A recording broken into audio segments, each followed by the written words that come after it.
Welcome to the apartment that you've seen not that much of.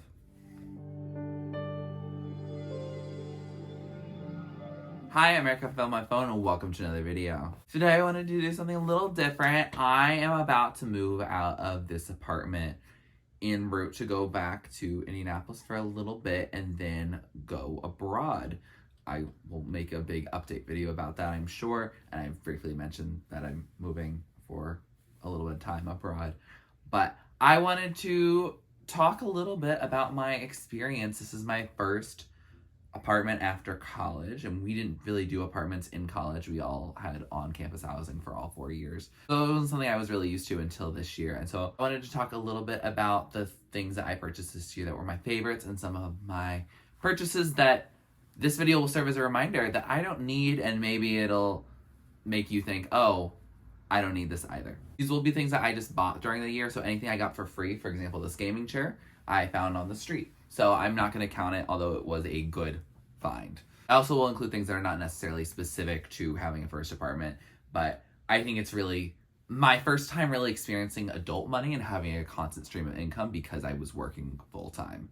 But anyway, let's get into it. I'm not going to bring everything over into the frame, so I'm going to put pictures on the screen to show you because everything is in either boxes or they're just all scattered throughout the apartment. So I'm not really bringing that and having a whole visual. So there's some photos.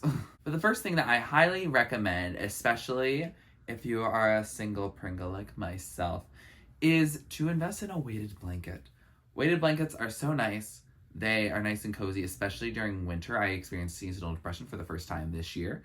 And it was wonderful to just coat my body and feel like I was just having a nice weight that was not dangerous on me, that was just comfortable, reassuring. It was a wonderful time.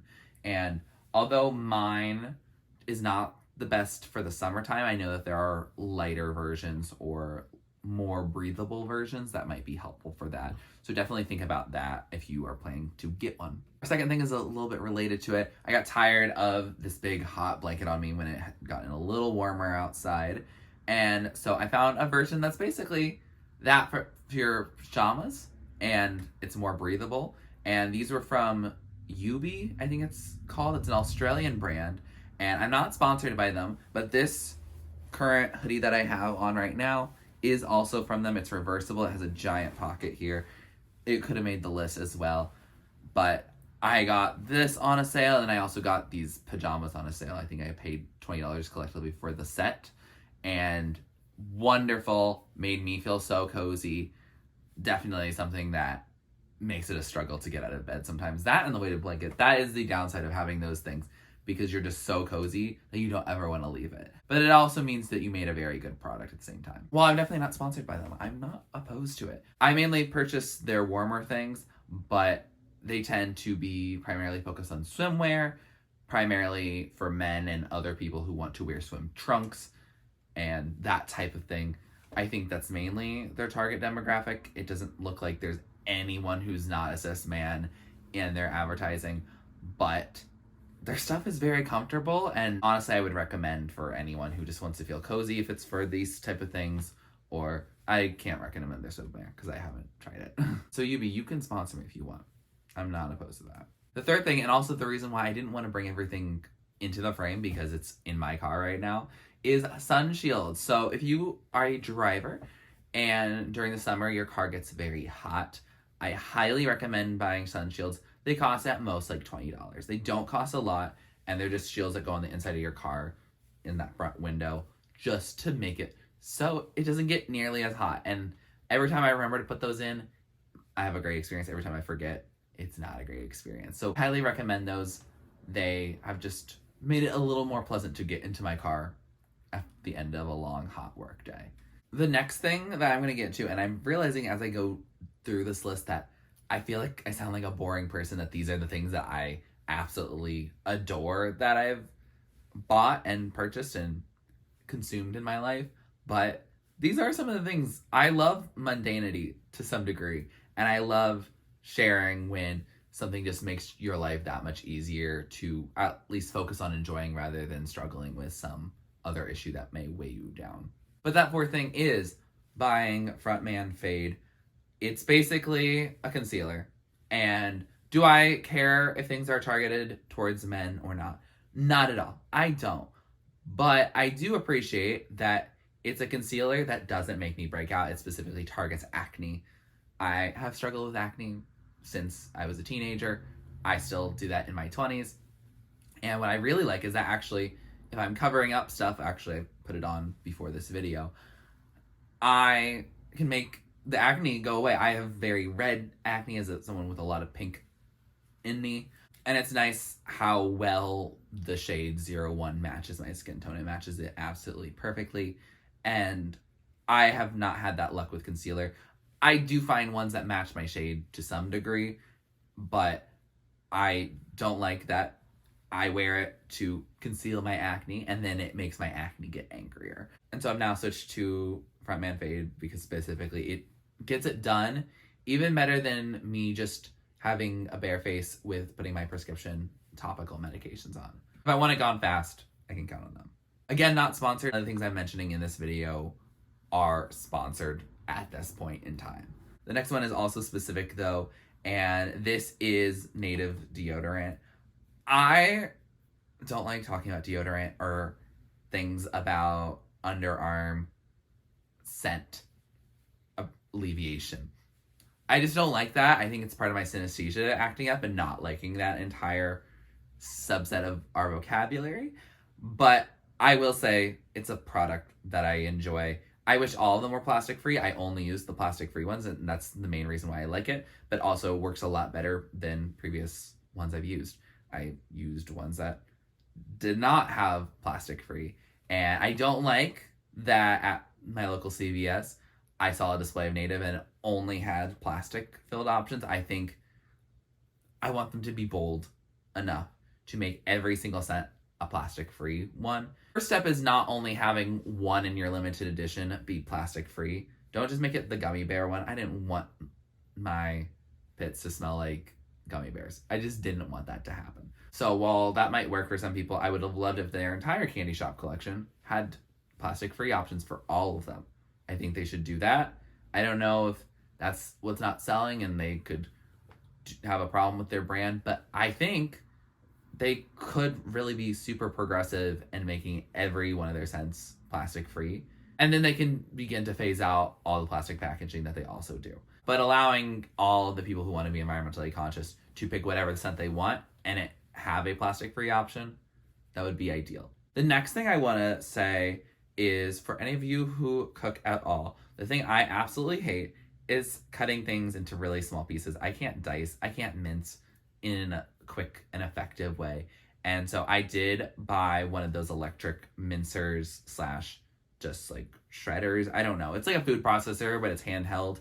I'm not gonna put a link to it because I did get on Temu before I started thinking, hey, let's not support Temu and fast fashion and unethical production of goods and unethical consumption of goods. Let's not do that. Let's not support that. But I will say getting a mincer is something that I am so grateful I did.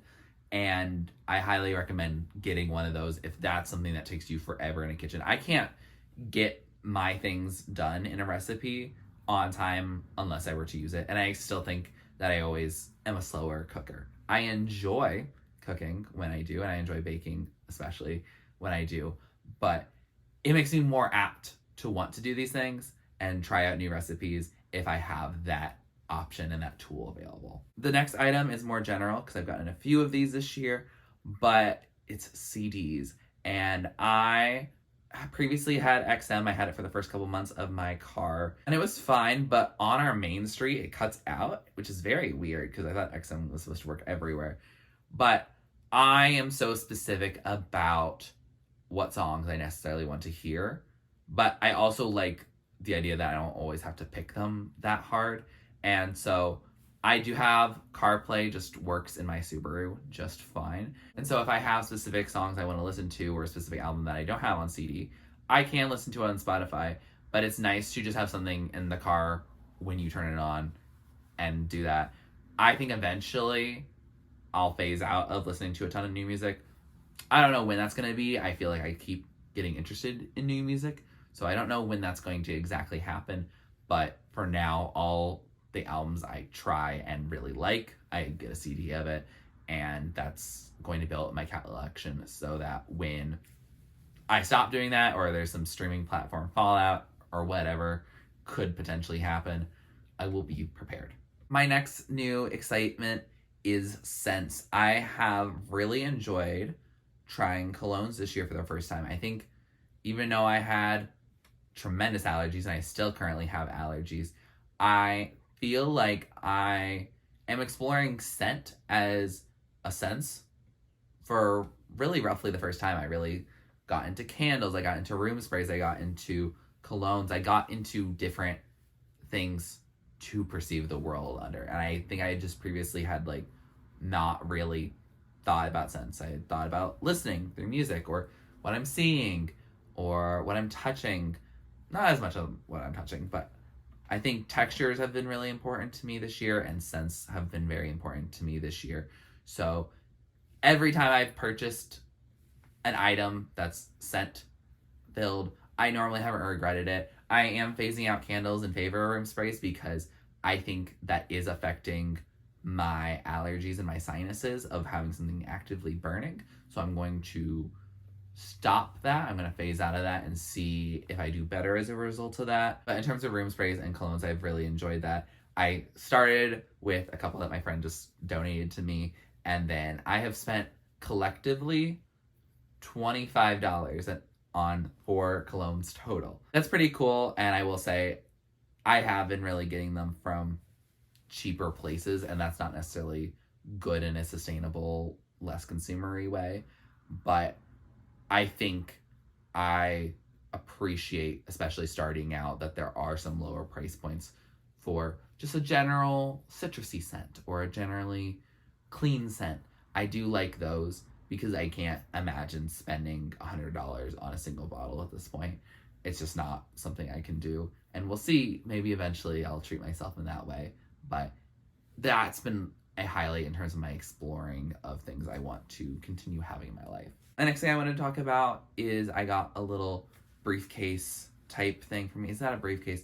It's like a shoulder messenger bag, but it feels very professional when I wear it to work. It's very nice. It's very durable.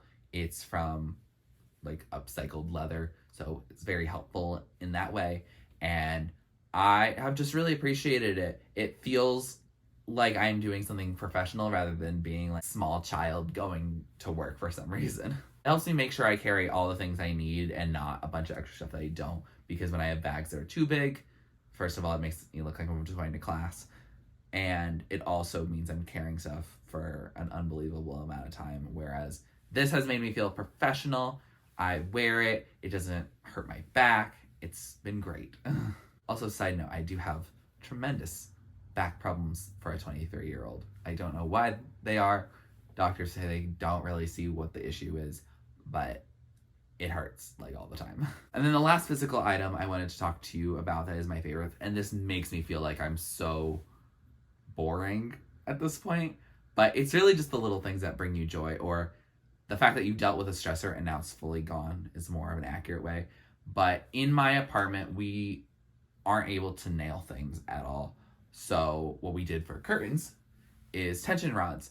And when I tell you that I previously had a rod that twisted to lock in up here, oh my gosh, it was exhausting. It was the reason why I couldn't have this little blanket behind here to make it a little more opaque back here. It was too heavy for it. The curtain itself was too heavy for it at some points.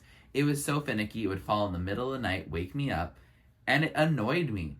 And when I was looking for one for our bathroom, because our window to our bathroom is very close to where we shower, so we did not want for people to creep us out at all. And so we got this other one, and it has a notch. Like when you figure out the length, you put a screw in there, and it's more accessible. And so you can screw it and have the exact size that you want, and it worked perfectly, and it has never fallen. And so what I did is I said, I'm donating this other one. I don't want it. And I got a new one that is identical to the other one in the bathroom. And it works like a charm. It's not fallen a single time. And now I know for the future that's exactly what I want in a small curtain rod, especially when I can't nail or otherwise hanging up. Well, I know I just talked about so many things that are very consumerist altogether. My favorite things that I purchased this year were experiences. I got to see Taylor Swift up close. I got to go meet my favorite band. I got to see so many concerts. I went skiing. I did a lot of things that were money, dollars. Not necessarily a ton, but I think when people say, oh, you should go live in your 20s and very much use your money to experience things while you can experience them, I think I really took that and ran with it. Very much ran with it. I also will say there's a lot of things that I got that I love, but I didn't pay any money for them.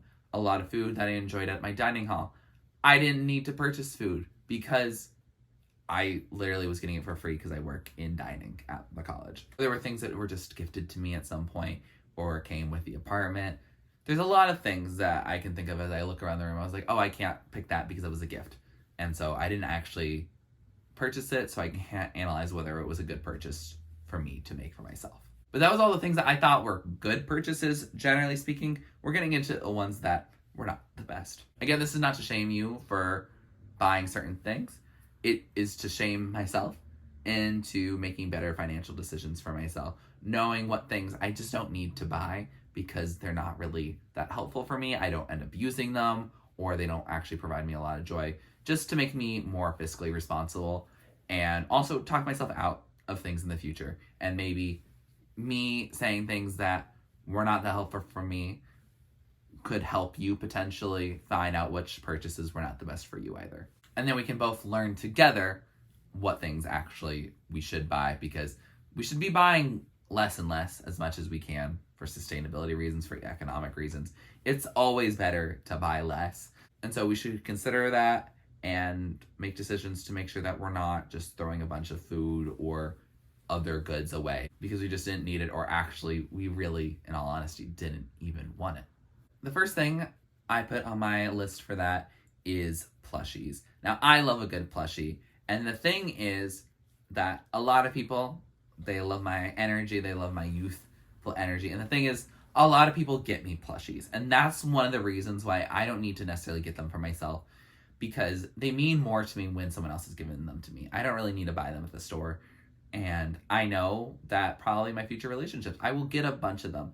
My previous relationship, pretty much most gifts I received, probably more often than not, were something soft and cute and squishy and fun and kind and cute. And you just want to squeeze them so hard. And so while I like them, I looked at my home when I was back in Indianapolis last month, and I realized how many plushies I had, and it's so many. And so I don't want to get rid of them because they form sentimental attachments with me. So I need to stop buying more to create more sentimental attachments with more soft things that don't necessarily have other people. I want these stuffed animals to remind me more of other people rather than ones that I just felt, oh, it was a good deal, I'm going to get one, and I need to feel a little uplifted. The next thing, and this is probably the most specific, I did not need to buy placemats. We have a nice dining room table, and our plates, they don't really leave hot marks on it at all. And also, it feels weird to have placemats on our table, especially we use that dining room table for a lot more than just dining. I have 2 roommates, they just put stuff on top of it and it just stays there for a while. So there wasn't really a space to just leave the placemats there. We don't eat dinner together at all, so it doesn't really make sense for that. And also, if you get cloth ones, which we didn't, we got plastic ones, but if we get cloth ones, then it's like if you get a stain on it, it's like with clothes where you have to spend a bunch of time trying to get them out. And unlike clothes, which you want to wear again and you want them to be presentable again, when do I bring out the placemats? I have not brought out the placemats a single time this year. I see them, they're very easy to access, but I don't ever get them at all. The next thing is jewelry. I didn't buy much jewelry this year, but I need to either say I'm not a jewelry person, I'm not buying more jewelry, I'm just not going to do it, or I need to take the jewelry I have and wear it. The thing is, I bring some jewelry everywhere I go. I would bring some for each school semester, or I brought some out here, and I will say, I'm going to get into wearing jewelry. And I like wearing it when I do, but I bring it out so often. I need maybe like a jewelry holder, and then I will see it. Same with my cologne. As soon as I took it out of a drawer and put it on my desk, I can see it much more. And then I think, hey, let's utilize this and add a little extra oomph to our day. In terms of jewelry, it's not the time for me to get into it when I move to a different country for a year, but I think that I should get into it with what I have already rather than adding new when I haven't used the old ones yet. Or I need to start donating it to a lot of people who actually would wear it. Because an item really only has value if it's going to get use. In my opinion, there are some things you can say, oh, these were collectible items, and that's cool, I guess. But I don't know. I don't really want a collector mentality. I really want a mentality of, oh, this is cool. This works with this outfit. I can find a purpose for it. I am much more a function over fashion. Sure, could a cool runway look be just like a nice piece to just own? Sure. But also, I really want to wear something really cool. So if it's not going to have a practical purpose in my life, I'm trying to limit that addition into my life then. The next thing I bought and I need to stop buying is desserts. And I don't mean in a way of like, don't buy desserts ever, don't eat out and get desserts. I can do that totally. But my problem is getting desserts when I already have desserts in my pantry.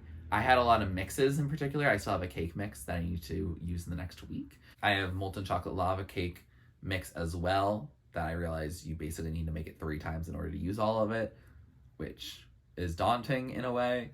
And the thing is that I should buy it not when I am just randomly shopping. I need to buy it when I think I'm going to actively use it. I prefer a less crowded pantry. I know that the universe could put me into a lockdown or something like that again, but especially as someone who had unlimited dining access, I utilize that effectively. And maybe in a time in which I'm making all my own meals or am responsible for getting all my own meals, then I will consider having much more in my pantry. But I don't need to have a pantry that's like my parents' house, where they were feeding me and they were feeding each other and they cook all for themselves and they bring things to parties. I'm not at that point in my cooking journey in life. So I should basically be buying things that I know I will use at least the latest in the next month. I have stuff that I bought when I moved into this apartment a year ago, and that's embarrassing for me. The next thing I wanted to say I'm not buying anymore, and that I did buy, is stuff that's marketed towards children. And what I mean when I say that, I don't mean cute, fun colored clothes or fun video games that you want to play. I mean, I bought kinetic sand on a discount. Not kinetic sand, you can have fun with it. But I don't tend to fidget, especially with messier things like kinetic sand. I would rather do a fidget cube if I really want to do that. And then I also have this gummy lab kit that I'm about to make gummies with after I think I filmed this video, because I bought it so long ago when I said, oh, I'll just do this fun project. And then I realized, oh, it's all these experiments for kids in it. And yes, you get to make your own gummies, which is fun and an exciting thing. But at the same time, I'd rather just look it up online at this point and not do this thing of, oh, you want to see the gummy change color, or how does gelatin work? I need to not think I'm going to get a lot of use out of a science kit that's made for children when I'm not working with children on it. Now, if I have my own kids, or if I go down the education route as I've considered doing before, I think that would be more practical for me. But I think for now, I need to stop buying things that are really aimed towards children unless I'm utilizing them with children, or I think they make a difficult topic accessible for younger people. For example, I had this book that's about making climate change accessible for younger people, and I think that's helpful, and also learning how to teach other people who might not get all the technical scientific jargon that might be thrown out in discussions of climate change. Same with one about being multicultural and anti-racist and culturally relevant in education. I am purchasing those because I think those are actually good investments, but things that are fun towards kids, like a sewing kit or something like that, I should just be able to think to myself, I don't need this whole kit. I don't need this whole setup. I don't need this whole lab per se. Let's find the things that I would actually benefit from. What am I interested in doing? And then going from there. And then my final thing, and this is words of the wise really to you as well, as may have been foreshadowed with discussions of Temu, or I've also shopped at Shein before, or Amazon before. I'm not proud of any of those. I don't really want to shop at any of those anymore. But I will say one thing that makes them get you to buy more product is the idea of purchasing things and you have to hit a certain level to hit free shipping. Or you think, oh, this only costs a couple dollars, but if I want to get it later, then I'm going to have to make it hit $15 or $25 or $40 or whatever it is to hit free shipping. Don't do it. Don't get suckered into doing that, because then you end up with things that you don't necessarily want, or things that you think are higher quality than they are. Now, that mincer that I got from Temu was wonderful. I actually love it. If you were considering getting it and you really don't care about the ethical qualms that Temu very much gives you, then go for it, I guess. But there are other things from Temu that I'm like, this is not that helpful. This is a fun idea, but I really actually didn't need it in the grand scheme of things. Well, there might be some times where you add a couple of items to your cart and it really changes the cart's cost, not at all. That could be helpful, especially if you actually did want everything in your cart. Now, if you're trying to just find something that's a couple extra dollars, I don't recommend that unless you have a list of things that you need to buy at the store or something like that, and you're like, well, I guess I can put this laundry detergent, for example, into this cart so I don't actually have to buy it at the store, but now I have it here and now I'm going to get free shipping for the other stuff I wanted to buy. That's a really great idea. Now, going to search for other things to purchase, it was really just feeding into our consumerist ideology and society that we live in. And that's what they want you to do. They want you to continue consuming. They want you to continue buying more and more and more. And the thing is, you don't need to necessarily buy more. You didn't even think you wanted something until you realize that you need to hit free shipping. Don't necessarily do that. Look for something that you actually have been wanting to. I have a wish list of things that I know if I do need to add something to a cart in order to hit that free shipping, I know something I actively already want and have been wanting for a while now. So I do have a couple of regrets of some things that are just cheap junk, really, that I paid just a couple extra dollars so that I really didn't have to pay other dollars. So it really balanced itself out cost-wise. It didn't really benefit me in any way. And now I just have this other thing in my house that I need to figure out what to do with. There definitely comes a point in time when you realize you just have so many things. And if I'm talking to you and you come from a household in which you don't, that's not for you. That comment's not for you. But if you're middle class or above, then I definitely recommend you know everything you have to some degree. There might be some things in your junk drawer that you don't necessarily know you have. But check there before you go and get the extra set of batteries. We should just be more mindful. And when we talk about reduce, reuse, recycle, that is in order. Reduce is the first thing. The first thing that we should definitely consider doing is reducing how much we are consuming, how much is being produced, how much energy that takes. It's rough. And then reusing and then recycling. Reusing is also very important. And I tend to reuse a lot. A lot of things that I got in terms of clothing this year, I didn't really buy a lot of clothing this year because I had friends who were donating their clothes and we had similar sizes. And so I was like, I'll check out. And it turns out that a lot of it turned into be my style. The shirt I'm wearing underneath this is a shirt I got from my friend. I literally have more clothes here that previously belonged to people I specifically know than ones that actually belonged to me originally. And I think that's a really great plan. Find a friend or find a family member whose style you don't hate and has similar sizes to you. If you can make that work, that is good. And I know that's not possible for everyone, but if you can, I highly recommend that luck that I really fell into. With that, that concludes my faves and my flops from my purchasing stuff during my first year of living on my own. I hope this is enlightening to you if you are new to living on your own, or if you're seasoned to it, thinking about your change in mindset to buy things that actually really are beneficial to you. I actually had trouble finding a bunch of things that I purchased because I did really tend to purchase experiences. That was definitely where the bulk of my spending went to.